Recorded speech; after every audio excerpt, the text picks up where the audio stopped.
Hi there, I'm Tove Kane. I'm a laughter yoga teacher and I'm sharing some techniques today for how our laughter yoga style can help teachers as well as parents, caregivers and students to develop more self-esteem, confidence and resilience as a result of using the techniques of laughter yoga. Laughter yoga is an easy exercise program. It was created by Dr. Madan Kataria, a medical doctor from Mumbai in India, and he was looking for a solution to the sensation of stress, to anxiety. And being a medical doctor, he knew that laughter was the best medicine, and he sought out to prove that this was the case. And what we've learned since all of these years of laughter yoga being practiced worldwide is that laughter yoga creates this wonderful release. It helps us to let go of problems, of feelings and difficulties. Now, when you are a young person, very often you are caught up in problems, difficulties and feelings that may not take an easy expression. So here is a very short laughter exercise using the power of self-love depicted as hugs, daily hugs, so that we can boost the self-esteem of our young children and also promote confidence and resilience. Being kinder to ourselves helps us to accept ourselves as we are right here, right now. And when we can accept ourselves, then it helps us to adapt or to handle hardships and difficulties as they arise. So this is something that I would like to share with you so that we can share this with our children. If you consider young children who are between 3 and 7 years old, we know that their early childhood development is absolutely essential, because that is the formative stage of their psychological and emotional progression. It means that however confident they show up in the world is defined here. And if they've been in lockdown for all of this time, if they haven't had the opportunity to socialize, it's been hard for them. So they know one or two things about hardship, and don't we all after the COVID-19 pandemic. Touch starvation, have you heard of that? It happens when we haven't been touched for a long time. And we need touch as human beings. We are better when we are held, when we have connection. So it often happens that there is not an opportunity for a child to experience the love and comfort of touch. So I like to teach them how to soothe themselves, how to feel better on their own. And one of the first ways that we can do that is with a self-hug. Now, some people feel it's awkward to do this kind of hug. That's the hug that we wrap our arms around our chest. For some people, it's easier just to wrap their arms around their tummy.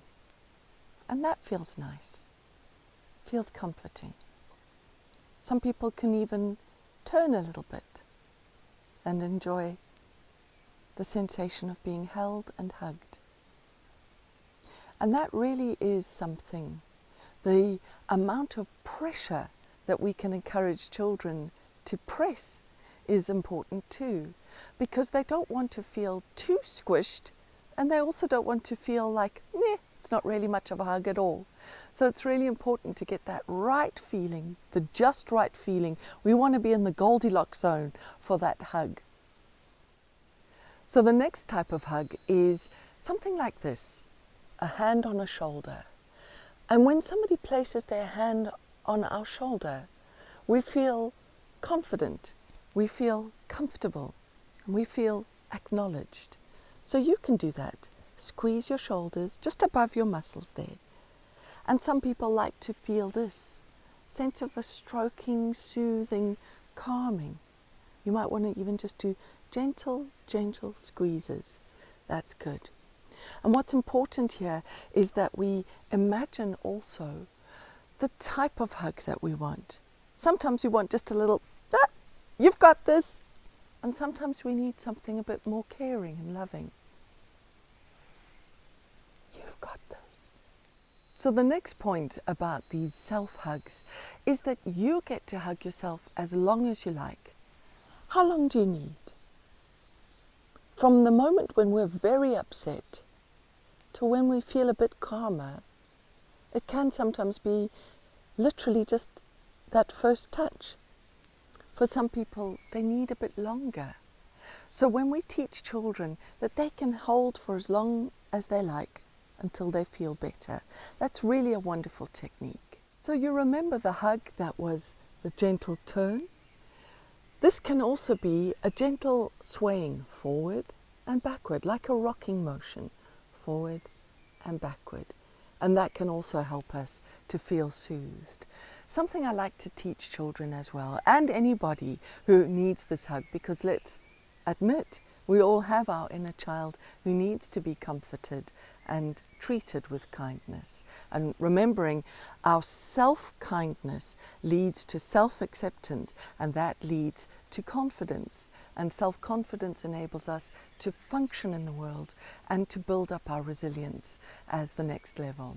So what I suggest next is that we then start to engage the mind, because it's at this point that the mind's negative inner critics start to take some momentum, and they start to go, oh, that's silly, or I'm being stupid, or this doesn't work.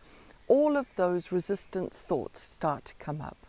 So while we are engaged in the hug, I think it's really good to give children an opportunity to have a thought in their mind. Something like this. As they're doing the hug, whatever it is, might be the tummy hug, then they can go, you'll make it through this. You'll make it through this. Something that's really effective is to say, this won't last long. This won't last long. Another one, I can handle it. I can handle this. Another one, when we speak to ourselves, is to say, I'm so proud of you. I'm so proud of you. I'm so proud of you. And while we're feeling those muscles, we can go, you're so strong. You're so strong. You're so strong. And on that note, please remember, this is for boys, girls, non-binary. Strength is not one or the other. It's something that we all need. Our inner strength is something we can tap into. So another phrase that we can use is, you're doing the best you can right now. You're doing the best you can right now. This one is the hardest for most people to get to, and that is, I love you. I love you. But a way around that, I often find, is that we can think about being loving towards ourselves. So you can say, I can be loving to you. I can be loving to you. So it's wonderful to add these wonderful affirmations to the physical sensation of the comforting hug. And the next layer is to get playful with these hugs. So we've had this physical love. The one that I really love to do is to take your left hand and place it over your heart. Or for kids, just to say, put your left hand on your chest. And we can feel that comfort already right there. And in fact, we can feel the vibration through our chest as we speak and as we say, ah. It's like that relieving sound. Breathing in, ah. And we can feel the vibration in our chest. And when we take the right hand and place that over the left hand, it strengthens the hug, and it enables our mind and our heart and our body to really feel comforted and nourished. Once we have comforted and soothed ourselves, a great technique is to teach children to think about other people who also need hugs. And here's where we can think of the tiny heart. And here I start to add some smiling and laughing as we think about sending laughter and love to other people who might also need it. Could be anybody, anywhere in the world. So we have this tiny heart. There it is again.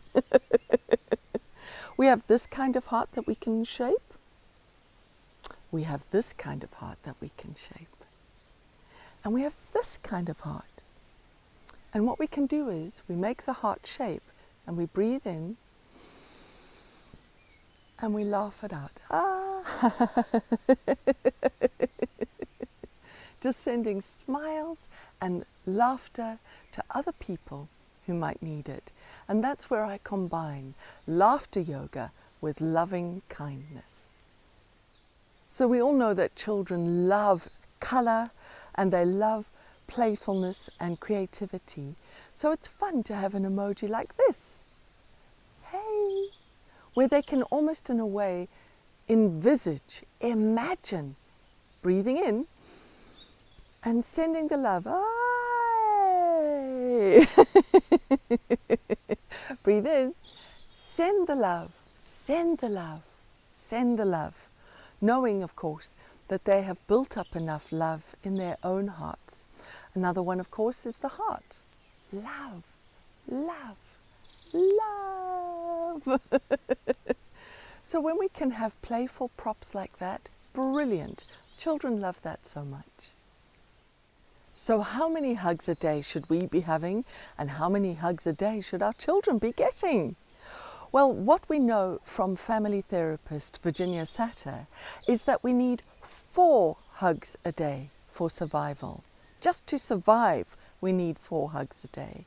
We need 8 hugs a day for maintenance. And if we want our children to grow, we need to make sure they are getting 12 hugs a day. Now that's a very simple situation. Are our children getting 12 hugs a day? And if they aren't getting them, can we teach them to self-love and to top up their love and their hugs every day? So don't be too shy to give your kids hugs, and encourage them to give themselves hugs. What we know from research is you can't hug too much. So the more hugging, the better. So as we close up today, I just want to remind you that hugging and laughter, these are wonderful techniques that help with healing. They help with emotional healing, with sickness, with preventing illness. They help us when we feel lonely, when we feel depressed. They can even alleviate stress and anxiety. And this is what we know. The more loving, the more laughing we do, the better we feel. For health, happiness, and peace in your heart, keep laughing and hugging. It's good for you.